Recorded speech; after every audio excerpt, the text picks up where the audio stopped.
नमस्कार दोस्तों, आज से लगभग 160 मिलियन साल पहले जब धरती पर बड़े बड़े डायनासोर का राज था और मैमल्स डर के मारे जमीन के अंदर गड्ढों में छुप जा रहे थे, तब इवोल्यूशन ने एक ऐसी नई और अजीब स्पीसीज को जन्म दिया जिसने आगे चलकर पूरी दुनिया के हर कोने पर अपना कब्जा जमा लिया। दोस्तों, मैं बात कर रहा हूँ सांपों की, यानी स्नेक।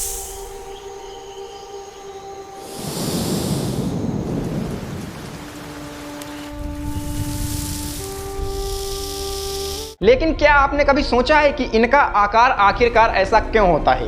इनके पास चलने के लिए पैर क्यों नहीं होते? और सबसे बड़ा सवाल, धरती पर सबसे पहला सांप आया कहां से था? क्या वो समुद्र में रहता था, जमीन पर था या जमीन के अंदर रहता था? दोस्तों, सांपों की ये एवोल्यूशन मिस्ट्री लगभग 1 सेंचुरी से साइंटिस्टों का दिमाग खराब कर रही है। लेकिन अब कुछ नए माइंड ब्लोइंग फोसाइल्स और एडवांस 3D एक्सरे टेक्नोलॉजी से इस मिस्ट्री पर से पर्दा उठना शुरू हो गया है। दोस्तों, आज के वीडियो में आइए इस एवोल्यूशन की सबसे डीप मिस्ट्री को डिकोड करते हैं और समझते हैं कि आखिरकार सांपों का ओरिजिन कैसे हुआ।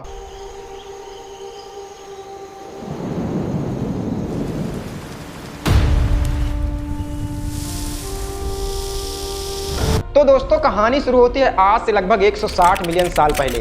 साइंटिस्टों का एस्टिमेट है कि सांप इसी दौर में इवोल्यूशन होना शुरू हुआ था। लेकिन एक बहुत बड़ी प्रॉब्लम यह है कि अगर हम इवोल्यूशन के फैमिली ट्री को देखें तो सबसे पहले यानी एंसेस्ट्रल फोसिल आज तक हमें मिले ही नहीं। लंबी बहस इस बात पर चलती आई है कि आखिरकार सांपों की शुरुआत कहां से हुई है। कुछ पुरानी थ्योरीज का मानना है कि सांप ओरिजिनली समुद्र से आए हैं, क्योंकि 100 मिलियन साल पुराने कुछ एक्वेटिक स्नेक्स के फोसिल वेस्ट एशिया में मिले थे।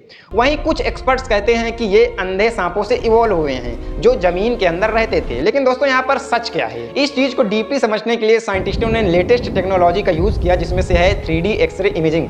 उन्होंने लगभग 80 अलग अलग सांपों और लिजार्ड्स की खोपड़ी का 3D स्कैन किया। उन्होंने देखा कि जो जीव जमीन के अंदर रहते हैं उनका इनर ईयर बड़ा है और दिमाग की शेप थोड़ी अलग है। दोस्तों, यहाँ पर कहानी पूरी तब पलट जाती है जब मॉडर्न डे पेंटागोनिया में कुछ अजीब सांपों के फोसिल्स मिलते हैं। यहाँ साइंटिस्टों को 2 बहुत ही इंपॉर्टेंट स्नेक्स के फोसिल मिलते हैं, जिसमें पहला था नाजस राइनोजेरिना जो लगभग 95 मिलियन साल पुराना था। दूसरा था डिनिलेसिया पेंटागोनिया जो लगभग 80 मिलियन साल पुराना था। जब इन सांपों का दौर था तब वहां का जो इन्वायरमेंट था वो बिल्कुल रेगिस्तान जैसा था। यानी ये जो एक्वेटिक, ये जो पानी वाले नहीं थे, बल्कि मेनली जमीन पर रहने वाले सांप थे।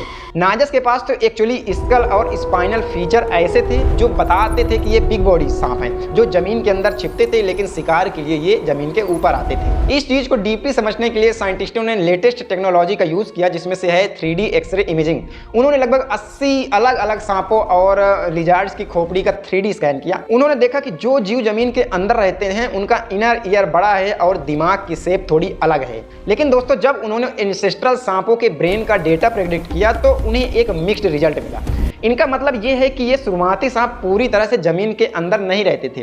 वो जमीन पर शायद किसी रेतीली जगह पर रहते थे और जरूरत पड़ने पर जमीन के अंदर जाते थे। अब आते हैं उस सवाल पर जिसका जवाब हर कोई जानना चाहता है कि आखिरकार सांपों के पैर क्यों नहीं होते। साइंटिस्ट एस्टिमेट करते हैं कि 150 मिलियन से 125 मिलियन के बीच इन जीवों में बहुत बड़ा परिवर्तन हुआ और जिसके फलस्वरूप उन्होंने अपने पैर हमेशा के लिए गंवा दिए। अब दोस्तों, यहाँ पर एक सवाल ये उठता कि आखिरकार सांपों को क्या दिक्कत थी जिसके कारण उनको पैर त्यागने पड़े। क्योंकि दोस्तों, जमीन के अंदर गड्ढों पर घुसने के लिए या लंबी घास के बीच तेजी से निकलने के लिए पैर उनके लिए एक रुकावट थे। American musician of national history के अकॉर्डिंग एक रिसर्च बताती है कि limbs are literally a drag, यानी जो उनके पैर थे वो एक रुकावट का काम करते थे। दोस्तों, सांप उन चुनिंदे जीवों में से एक है जिन्होंने अपनी बॉडी को स्ट्रीमलाइन बनाने के लिए अपने पैरों को बलिदान दे दिया। लेकिन सिर्फ पैर ही नहीं, उनकी खोपड़ी भी पूरी तरह से बदल गई। नॉर्मल लिजार्ड्स की खोपड़ी एक ठोस डब्बे की तरह होती है, लेकिन सांपों की स्कल की बोन्स के बीच में जगह ओपन हो गई और स्टेजिक लिगामेंट आ गए।